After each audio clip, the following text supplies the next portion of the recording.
Social media किसी अजायब खाने से कम नहीं। आए रोज नित और नए हैरान कर देने वाले वाकयात सामने आते हैं और कभी कभी नज़रों को धोखा देने वाली ऐसी तस्वीर का सामना भी होता है जिसे देखकर अकल दंग रह जाती है। सोशल मीडिया पर ऐसी दिल दहला देने वाली तस्वीर वायरल हुई हैं जिनमें नौजवान पहाड़ की बुलंदी पर मुख्तलिफ अंदाज में खड़े हैं और नीचे हजारों किलोमीटर गहरी खाई नजर आ रही है। एक तस्वीर में जोड़ा पहाड़ी के चोटी के किनारे पर खड़ा है, लड़का गिर रहा है और लड़की उसे थामे हुए है। ताहम दोनों के मुतमईन चेहरे चुगली खाते हैं कि यह मकाम इतना खतरनाक भी नहीं या कम से कम जानलेवा तो हरगिज नहीं।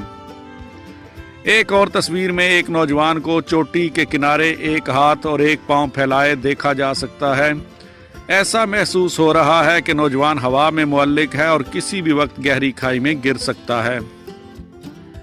एक और तस्वीर में तो हद ही हो गई जिसमें एक लड़का दोनों हाथ ऊपर और एक टांग ऊपर उठाए हुए है, जबकि गहरी और जानलेवा खाई भी नजर आ रही है। ताहम इस नौजवान के चेहरे पर भी परेशानी के कोई आसार नहीं। सोशल मीडिया पर वायरल होने के बाद इन तस्वीर पर बहस छिड़ गई और हर एक ने अपनी राय कायम की। ताहम हकीकत यह है कि तस्वीर को एक टीले पर इस जाविये से लिया गया है जिससे देखने वालों को धोखा होता है। हकीकत में ये तस्वीर मज़कूरा नुकीले टीले पर इस जाविये से ली गई हैं कि गुमान होता है कि नीचे गहरी खाई है।